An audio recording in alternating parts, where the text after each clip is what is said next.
Betul.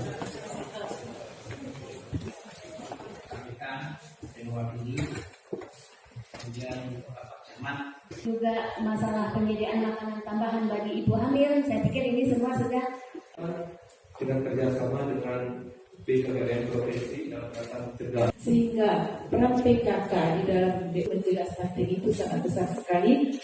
Dan kota yang mendatangani komitmen untuk menurunkan angka stunting. Kasih obat jantung hanya untuk anak. Seharusnya obat jantung itu diberikan satu keluarga. Awal kehamilan ini sudah mulai diberikan gizi terhadap bayi atau calon bayi yang ada di dalam rahim ibu. Kembali